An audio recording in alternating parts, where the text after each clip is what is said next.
Madame, permettez-moi de vous remettre ceci en main propre. En fait, je ne voudrais pas que les élèves se moquent de moi et me prennent pour un matamor. Je préfère être réglo. Je dois leur montrer qu'il faut toujours savoir prendre ses responsabilités. Il vous reste encore un jour, vous savez, tout n'est pas terminé. Mes élèves m'ont fait la morale ces derniers temps. L'honnêteté n'est pas toujours de rigueur. J'y crois toujours, et je pense que vous aussi le savez. Vers les années 2000, les gens à la télé, ils regardent ça.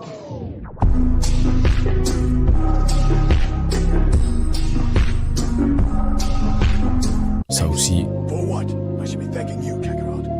Nah, what do you mean? I loved every minute. Goodbye, my friend. Ils regardent ça aussi. Un jour je serai le meilleur dresseur. Je me battrai sans répit. On arrive vraiment dans la première ère d'expansion de tout ce qui est animé, manga, etc. L'animé Dragon Ball Z s'est fini 4 années auparavant, en 1996, qui s'était terminé avec l'arc Boo. 3 ans plus tard, en 99, se lançait un petit animé, je sais pas si tu connais, du nom d'Hunter x Hunter. Le manga Shaman King était sorti en 98. Donc dans cette période début du millénaire, vers les 1998-2002, il y a une quantité d'œuvres qui sortent et le genre manga animé connaît une explosion incroyable. Des shonen en tout genre, il y en a. Des films d'animation totalement incroyables, il y en a aussi. Les gens se disent, mais c'est incroyable en fait cette période DBZ, il y a du Hunter x Hunter, c'est incroyable, qu'est-ce qu'on mange bien. Mais ils ne savent pas qu'il y a un animé qui va sortir de juin 1999 jusqu'à septembre 2000, qui va bousiller plusieurs générations après lui, et les gens ne s'en doutent pas, ils ne s'en rendent pas compte. Il y a quelque chose d'autre aussi qui a bousillé une génération. C'est le fait de s'abonner et de mettre la cloche sur la chaîne. Ça a matrixé les gens. Parce que depuis qu'ils ont fait ça, ils ont découvert une chaîne avec des vidéos, ils se sont dit waouh, mais c'est incroyable, il y a 1 à 2 vidéos toutes les semaines, mercredi, samedi, 19h. Comment tu veux pas bousiller une génération?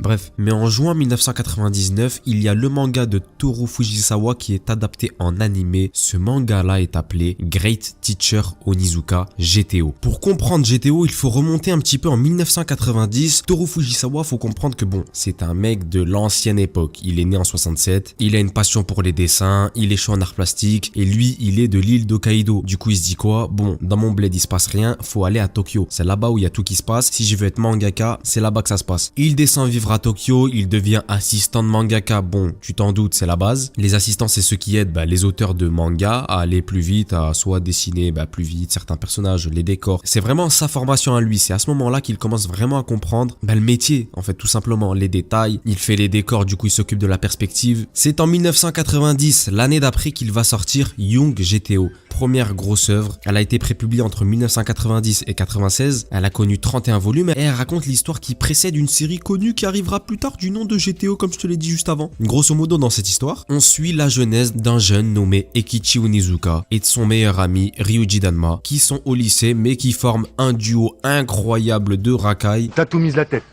Je vais te taper. C'est ce que ça veut dire, se faire taper. Oui, sergent. Je vais te faire rentrer ça à coups de batte à feu dans la tronche. T'as bien compris, t'as beau faire 10 cm de plus que moi, je vais te casser en deux, je vais t'anéantir.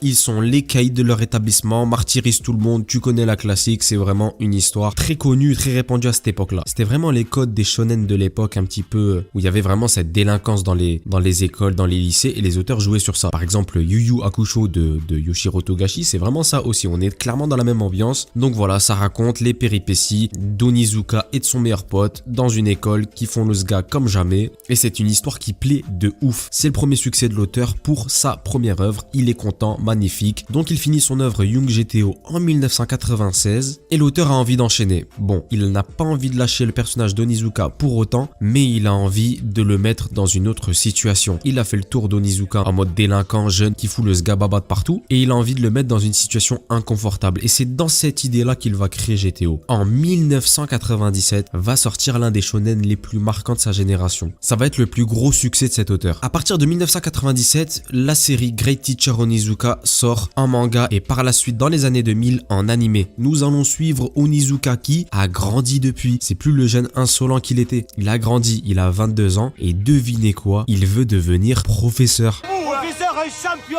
vous êtes une bombe, continuez. Oui, t'as bien capté, l'ancien mec qui foutait le sga dans son lycée, caïd comme jamais, il va devenir professeur. C'est le speech, arrivé dans un lycée et foutant un German suplex au sous-directeur Day One. un poste.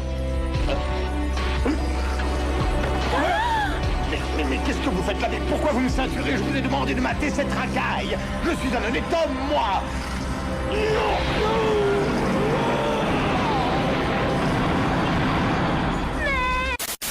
C'est ainsi que l'histoire de GTO commence. Nous allons suivre un professeur totalement décalé, aux pratiques inhabituelles comme jamais, qui va devenir professeur dans un établissement et on va suivre ses péripéties. Entre élèves qui ont des envies de suicide, dépression, raquettes, harcèlement et classes compliquées, il va devoir naviguer autour de tout ça et son passé de caïd va refaire surface. Il va devoir dealer avec ça et surtout que c'est pas un professeur de métier ni de formation. Il a des réflexes de caïd qu'on connaît et il va devoir manager avec ça. GTO c'est vraiment le shonen ovni qui était sorti à cette époque-là. GTO c'est pas vraiment un shonen comme on connaît là maintenant. Un jeune de 15 ans là maintenant, tu lui dis shonen, il va te dire bon voilà c'est un jeune qui a une mission, qui évolue, il a des power-up, nanani nanana. Là c'est pas ça. GTO c'est vraiment ce genre de shonen tranche de vie. C'est un shonen qui à certains moments franchement, je vais pas te mentir, il a des morales, des valeurs que tu peux retrouver dans un seinen. C'est vraiment pour moi tellement une œuvre hybride. Il y a pas de super pouvoir de je sais pas quoi. Certes, c'est romancé à la mort. T'as Onizuka qui se jette de bâtiments de 6 étages pour sauver les élèves. Il retombe sur une voiture comme si de rien n'était. Le poteau, il se prend des barres de fer dans la tête, il se relève normal. Ça met sa bécane en I, ça saute d'un pont vide normal aussi. C'est romancé à la mort, certes. Et c'est ça en fait qui rend l'œuvre shonenesque. Mais en soi, GTO, c'est vraiment une œuvre qui se détache vraiment des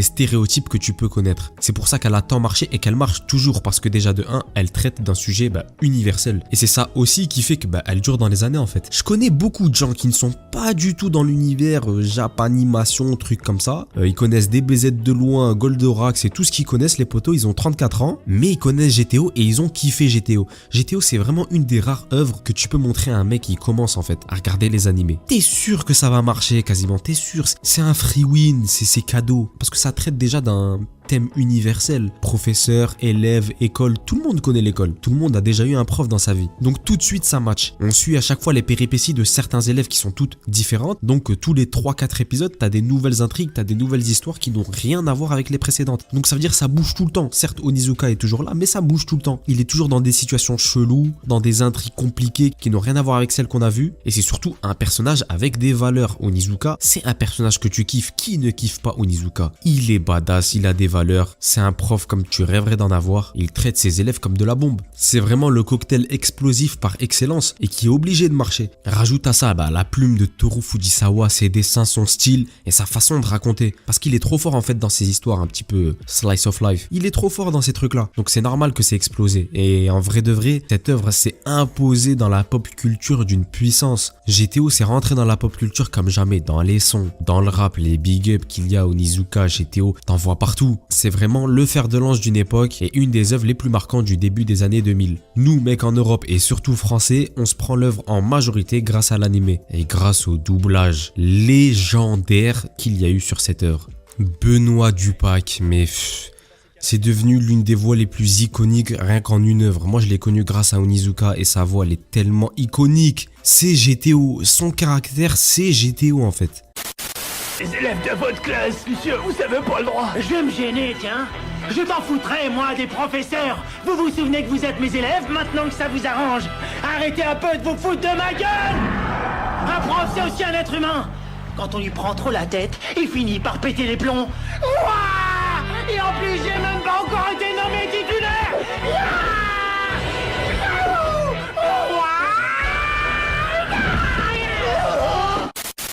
La voix du sous-directeur Pierre-François Pistorio, mais incroyable.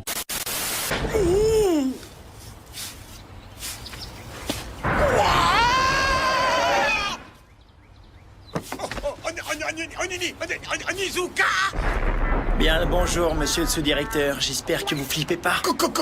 Comment se fait-il que vous soyez d'une part si matinal et d'autre part levé si tôt pour nettoyer cette cour? C'est exprès, c'est un piège. Vous voulez à nouveau pulvériser ma cresta, salaud. Je vois, c'est très clair. Vous êtes rongé. Pourquoi suis-je ici à balayer comme un concept stupide cours d'école? Et de plus, pourquoi aussitôt? Je ne suis pas son esclave, quelle garce! Reculez. Je vous demande de vous reculer. Reculez donc. N'avancez pas. Reculez. Pas ça.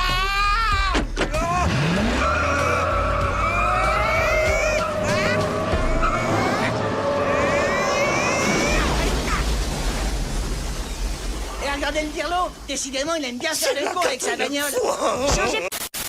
Les voix VF de GTO sont une masterclass. Ça a participé au succès de l'œuvre comme jamais et quand je revois GTO, quand je rentends ces voix, ça me replonge dans une époque en fait. Il y a un grain que tu retrouves pas en fait dans les animés qui sortent aujourd'hui. C'est vraiment ça, c'est authentique. Le mot c'est authenticité. C'est le shonen qui a bousillé une génération. La phrase mythique Ekichi Onizuka, 22 ans, célibataire, libre comme l'air, mais c'est rentré dans la pop culture les gars. Il y a très peu d'œuvres qui arrivent à ce stade-là. GTO c'est vraiment destiné à 15 ans et plus. C'est l'œuvre de la street GTO, on va pas se mentir. S'il y avait un trophée à donner pour l'œuvre la plus street qu'on ait vu ces 20 dernières années, bah GTO il est en top 1 large, tu veux faire quoi? En shonen ghetto, je vois rarement ça. Ça me tenait vraiment à cœur de parler de cet animé parce que moi il m'a marqué. GTO vraiment dans la vie des gens, je pense que ça doit être le cas pour vous. Dans la vie de tout le monde, c'est pas un truc que tu suis pendant des années. GTO c'est vraiment une période de ta vie. La période où tu découvres l'œuvre, où tu saignes ces 43 épisodes, ça a dû aller 1 mois ou 2 mois pour certains, tu kiffes ta life et cette période-là, tu t'en rappelleras à vie. Moi, je me rappelle de la première fois où j'ai découvert GTO. Il y avait tous les épisodes sur YouTube, c'était incroyable. J'étais au lycée. Oh là là, je rentre, je me tape mes 5-6 épisodes la nuit, la night avant de dormir, 5-6 épisodes. C'était la belle vie, j'étais heureux à ce moment-là, c'était la joie de vivre. Et tous ceux qui ont regardé GTO et qui ont kiffé ça, vous vous rappelez vous aussi de quand vous avez découvert GTO. C'est vraiment des œuvres comme ça qui malheureusement, allez, en 2023-2024, il y en a plus beaucoup. Les codes ont changé, on est rentré dans une autre dimension aussi, mais il n'y a pas beaucoup d'œuvres qui sont authentiques comme celle-ci,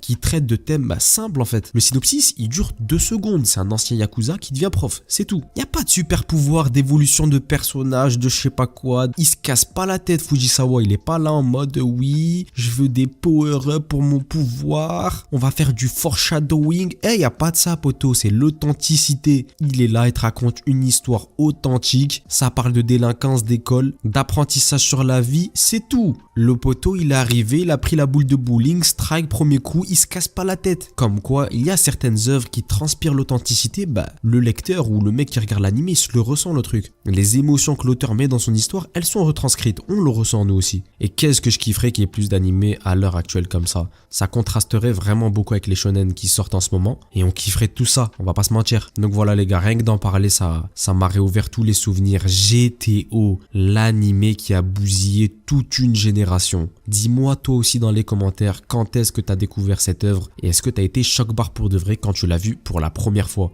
En tout cas, n'hésite pas à liker, à t'abonner pour ne rien louper des prochaines vidéos. Comme je te l'avais dit avant, il y a 1 à 2 vidéos toutes les semaines. Mercredi, samedi, 19h, ça pète de partout. Et moi je te dis à plus pour une prochaine vidéo. C'est ton youtubeur préféré. Ciao.